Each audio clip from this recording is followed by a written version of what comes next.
김진표 국회의장이 국회 세종의사당 건립을 위한 국회규칙 제정안을 발의했습니다. 지역에서는 환영의 목소리가 나오는 가운데 다음 달 임시국회에서 처리될지 주목됩니다.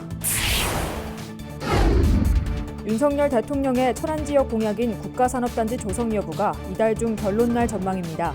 지역사회 기대감은 그 어느 때보다 높습니다. 코로나19로 어려운 경제 여건 속에서도 아산 지역의 사업체와 종사자 수가 증가한 것으로 조사됐습니다. 아산시가 9일부터 소상공인들의 대출이자 부담 경감과 자금난 해소를 위한 특례 보증에 나섭니다.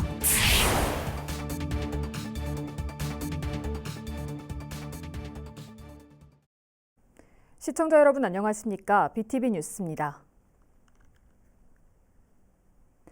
정부가 이달 안에 신규 국가산단 대상지를 선정해 발표할 예정입니다.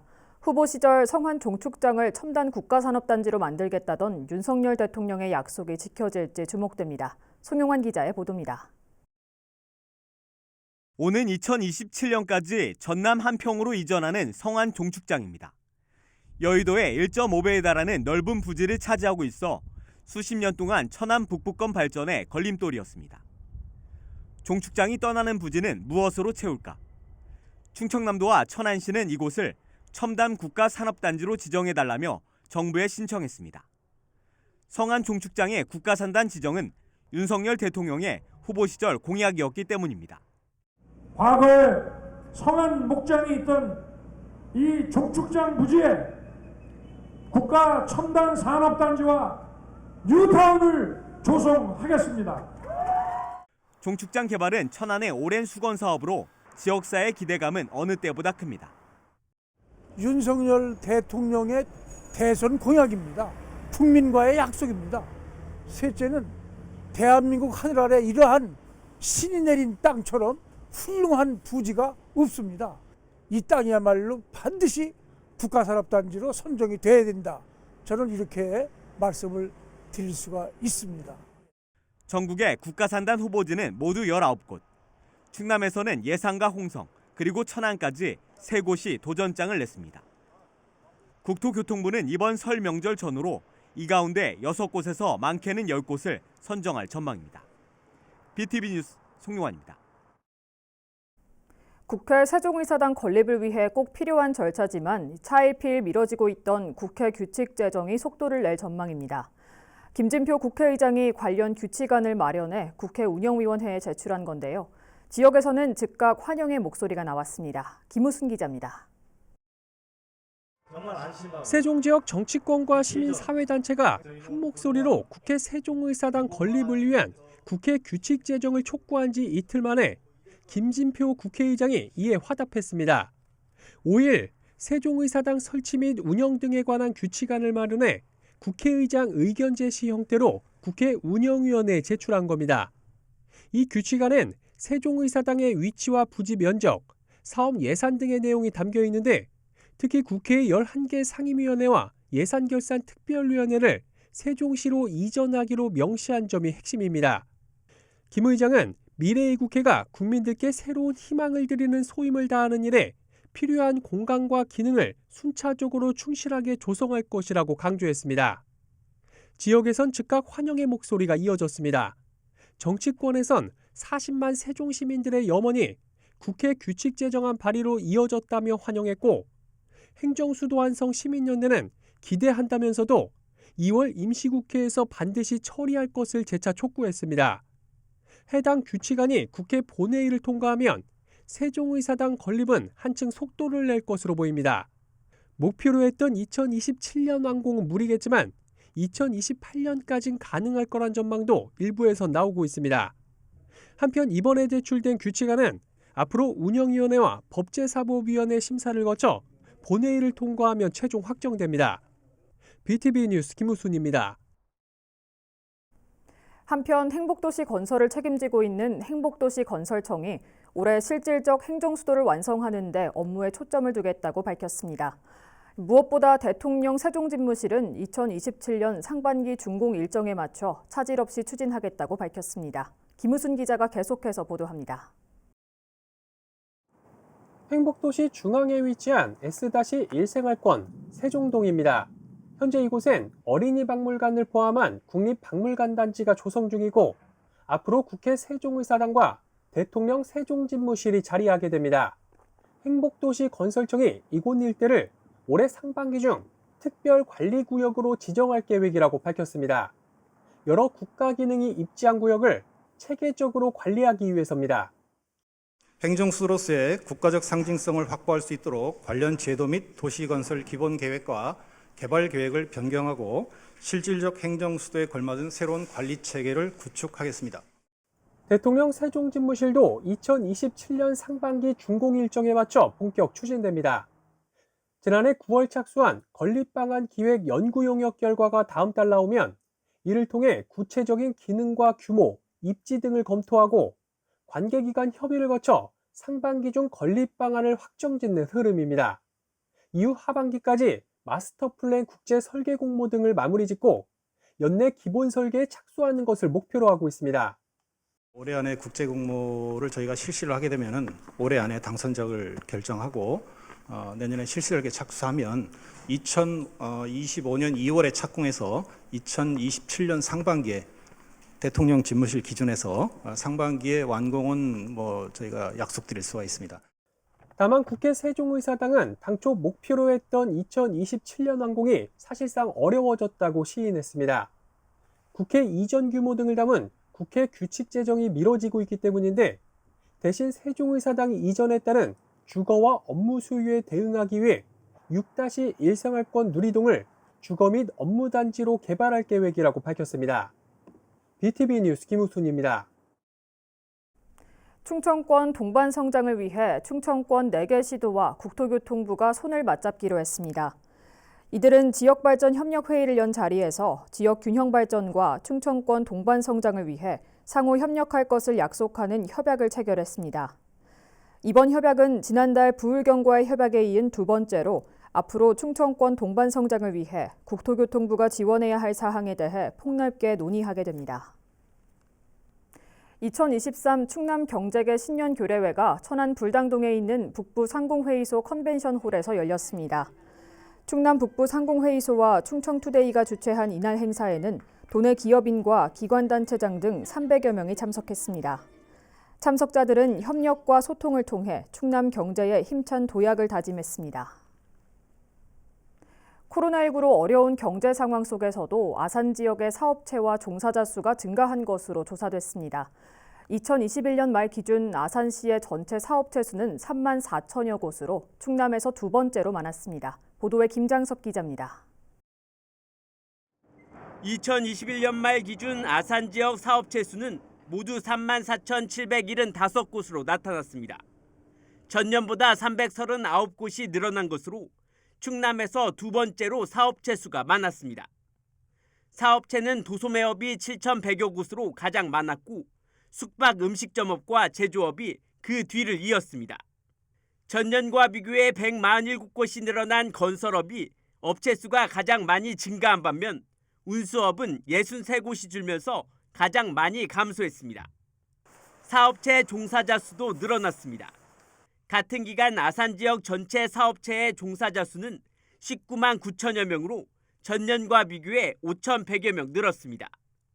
산업별로 보면 제조업이 9만 8,500여 명으로 전체의 절반에 가까운 49.5%를 차지했습니다. 이어 도소매업과 숙박 음식점업이 그 뒤를 이었습니다. 건설업과 도소매업, 숙박 음식점업 등은 종사자 수가 늘어난 반면 운수업 종사자와 사업시설 지원업 등은 감소했습니다. 아울러 사업체가 가장 많은 곳은 배방읍으로 5,506개가 등록되면서 아산 전체의 17%를 차지했고 이어 둔포와 은봉면이 그 뒤를 이었습니다. 종사자 수는 탕정면이 3만 5천여 명으로 가장 많았고 배방읍과 은봉면 순으로 조사됐습니다. 한편 사업체 조사는 지역별 분포 및 고용구조를 파악하기 위해 1년마다 통계청에서 진행하고 있으며 자세한 내용은 아산시 누리집을 통해 확인할 수 있습니다. BTV 뉴스 김장섭입니다. 아산시 온양 3동에 근무하는 송혜원 주무관이 행복키움 추진단 운영 활성화와 지역사회 복지 증진에 이바지한 공로를 인정받아 보건복지부 장관 표창을 받았습니다. 지난 2019년 공직 생활을 시작한 송 주무관은 지역 내 복지 사각지대를 발굴하고 대상자 맞춤형 복지 서비스를 연계하는 업무를 충실히 수행해 왔습니다. 또한 갑작스러운 위기에 처한 대상자의 복합적인 욕구를 섬세하게 파악하고 신속하게 대상자에게 공공과 민간 자원을 연계한 맞춤형 복지 서비스를 제공하는 현장 행정을 펼치면서 그늘없는 복지도시 아산을 만드는 데 앞장서 왔습니다. 아산시가 9일부터 소상공인들의 대출이자 부담 경감과 자금난 해소를 위한 특례 보증을 시행합니다. 시는 우선 올해 1차분 28억 원을 충남신용보증재단에 출연한 뒤 협약을 통해 연간 336억 원을 시중은행에서 3%대 저리로 대출받을 수 있도록 했습니다. 특례 보증 한도는 업체당 5천만 원입니다. 신청 대상은 시에 사업장을 두고 있는 소상공인으로 충남신용보증재단에 접수하면 됩니다. 아산시가 오는 20일까지 제수용, 선물용 수산물에 대한 원산지 표시 특별 합동점검에 나섭니다. 시는 합동점검반을 편성해 수산물 유통, 가공업체와 전통시장 등을 대상으로 조기와 명태, 문어, 갈치 등 수산물의 원산지 표시 여부와 허위 기재 등을 집중 점검합니다.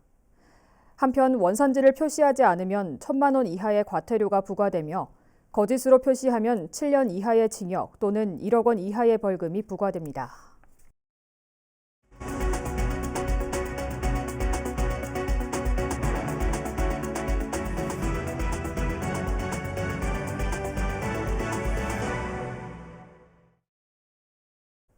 충남도가 추진하는 공공기관 통폐합의 로드맵이 나왔습니다. 현재 25개 기관을 18개로 줄인다는 건데 반발이 거셉니다. 송용환 기자입니다. 취임 일성으로 충청남도 산하 공공기관을 구조 조정하겠다고 밝힌 김태흠 충남지사. 2018년 이후 공공기관 5곳이 늘면서 출연금 지원 규모도 656억 원에서 914억 원으로 약 40% 증가했다며 사실상 전임 지사가 공공기관을 방만 운영했다고 비판했습니다. 충남도가 최근 연구 용역을 통해 25개 기관을 18개로 줄이겠다고 발표했습니다. 통폐합 대상인 12곳은 5개로 합쳐지고 나머지 13곳은 그대로 유지됩니다. 먼저 경제진흥원과 일자리진흥원은 일자리경제진흥원으로, 충남연구원과 과학기술진흥원은 충남연구원으로, 평생교육진흥원과 인재육성재단은 평생교육인재육성진흥원으로 바뀝니다. 또 문화재단과 백제문화재단, 관광재단은 문화관광재단으로, 사회서비스원과 청소년진흥원, 여성가족연구원은 여성가족청소년사회서비스원으로 통폐합됩니다. 이를 통해 향후 5년 동안 722억 원을 절감할 수 있다는 게 도의 설명입니다. 당장 통폐합 대상에 이름을 올린 기관들은 비상이 걸렸습니다. 예를 들어 충남청소년진흥원의 경우 3개 팀이 줄어들 예정인데 고용 승계와 임금은 보장되지만 보직자 수 감소에 따른 팀장 면직 등 직원들 간의 갈등과 사기 저하가 불보듯 뻔합니다. 이사회 구성 문제 등 함께 통폐합되는 기관들과의 알력 다툼도 예상됩니다. 특히 조직 축소로 인해 기존의 청소년들에게 제공했던 각종 서비스 질의 하락이 우려됩니다. 통합되면서 축소화되거나 기능이 저하되면서 충남 청소년들에 대한 질적 서비스 수준이 아무래도 낮아질 것 같아서 효율화 면에 있어서 이것이 낮아지면은 저희 충남 청소년들에게 고스란히 통폐합에 따른 기대 효과가 부풀려졌다는 지적도 나왔습니다. 충남도의 안장원 의원은 연구 용역의 일부 인건비 계산이 잘못됐고 충남 대전학사 운영 중단에 따른 효과도 227억 원으로 산정됐지만 향후 건립과 운영비가 반영되지 않았다고 비판했습니다. 실제 없어지지 않는, 줄여지지 않는 인원을 없어진다고 가정해서 만든 인건비가 100억 원이 넘습니다. 실제 경영효율화 효과는 100억도 되지 않는 게 사실입니다. 또한 이 시너지라고 하는 효과 1,300억 또한 매우 형식적으로 도출된. 한편 통폐합 대상 기관에 속한 노조 조합원들은 이미 짜놓은 결론에 맞춘 일방적인 통폐합을 즉각 중단하고 노동자들과의 대화에 나서야 한다고 강조했습니다. BTV 뉴스 송용환입니다. 민선 8기가 출범한 아산시에게 지난해는 시정 방향과 정책의 기틀을 다지는 해였다면 올해는 이를 구체화해야 하는 해입니다. 올해 아산시가 추진할 핵심 시정 계획을 김장섭 기자가 짚어봤습니다. 먼저 민선 8기 박경기 아산시장의 1호 결재 안건인 참여자치위원회가 드디어 구성됩니다. 12개의 분과에 모두 217명 규모로 이달 중 위원 모집을 거쳐 다음 달 본격 출범하게 됩니다. 위원회는 시민이 60%를 차지하며 시정 계획부터 평가, 공공문제 해결에 이르기까지 시정의 새로운 변화를 주도적으로 이끌게 됩니다. 또한 시는 올해부터 시민소통 담당관실을 새로 신설하고 시민과의 만남인 아산형통도 지속적으로 운영해 시민과의 소통도 강화할 계획입니다. 문화예술 도시로 경쟁력을 갖추기 위한 사업도 지속적으로 추진됩니다. 지난해 12월 신정호 주변 카페를 활용해 열린 제1회 신정호 아트밸리 아트 페스티벌. 올해도 국내외 유명 작가의 작품 전시를 신정호 카페 50여 곳으로 확대해 2024년 국제미술 비엔날레로 격상시키기 위한 교두보를 마련할 계획입니다. 아울러 오페라 갈라 콘서트와 같은 수준 높은 공연을 자주 기획하고 코로나로 인해 열리지 못했던 성웅 이순신 축제도 성대하게 치러집니다. 코로나19로 각종 문화 공연이 긴 잠에서 깨어나 이제 활짝 기지개를 켠 만큼 365일 문화예술이 넘치는 문화도시로 만들겠습니다. 아산항 개발의 당위성을 확보하기 위한 타당성 조사 용역이 다음 달 착수됩니다. 이를 위해 올해 본 예산에 2억 원을 확보한 상태로 시는 타당성 조사 결과가 나오면 중앙정부와 지속적으로 협의하는 등 아산항 개발을 건의할 계획입니다. 2025년 제4차 국가항만기본계획 변경계획에 반영되도록 100년 미래의 초석을 닫겠습니다. 이와 함께 국립경찰병원 아산분원이 조속히 건립될 수 있도록 전담팀을 운영하고 베이밸리 메가시티 조성사업과 연계해 둔포와 인주 등이 충남경제자유구역으로 지정될 수 있도록 행정력을 집중할 계획입니다. BTV 뉴스 김장섭입니다. 올 시즌 K리그2에 도전하는 천안시티FC가 전지훈련을 위해 6일 태국으로 출국했습니다. 전지훈련장인 태국 촌부리는 따뜻한 날씨에 다수의 K리그 팀이 훈련 캠프를 차려 연습 경기를 통해 기량을 끌어올리는 데 도움이 될 것으로 기대됩니다. 천안시티FC는 오는 27일 귀국한 뒤 다음 달 제주에서 2차 전지훈련을 실시할 예정입니다. 천안시가 국도비 등 164억 원을 들여 도시 바람길숲 조성 사업을 완료했습니다. 시는 천안축구센터 구간을 시작으로 쌍용대로 등 13곳에 나무 54만 주와 지피식물 69만 본을 식재해 이산화탄소와 미세먼지 감축에 도움이 될 것으로 기대하고 있습니다. 천안시가 극심한 가뭄으로 급수가 제한되고 있는 완도군에 5톤 화물차 2대 분량인 생수 6천 병을 전달했습니다. 두 도시는 지난 2007년 자매결연을 체결했으며 완도군은 2020년 천안에 코로나19가 확산되자 해조류로 만든 제품 등을 기부하기도 했습니다. 이어서 우리 지역의 구인구직 정보를 알려드립니다.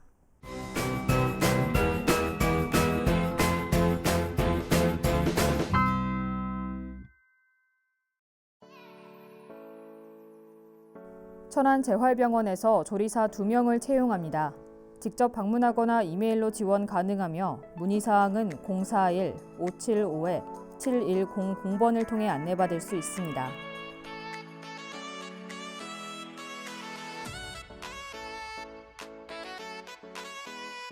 성일 그린테크에서 지게차 운전원 1명을 채용합니다.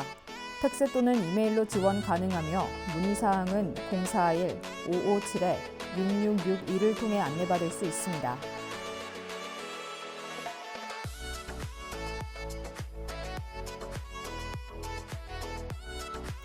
38 종합건재에서 거래처 관리 및 납품 업무를 담당할 직원 1명을 채용합니다. 직접 방문하거나 이메일로 지원 가능하며 문의사항은 041-565-1238번을 통해 안내받을 수 있습니다.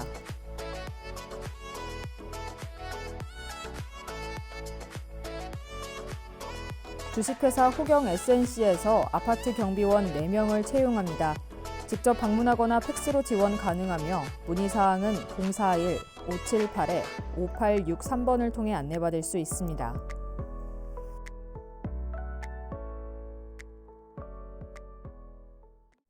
이상으로 BTV 뉴스를 마칩니다. 시청해주신 여러분 고맙습니다.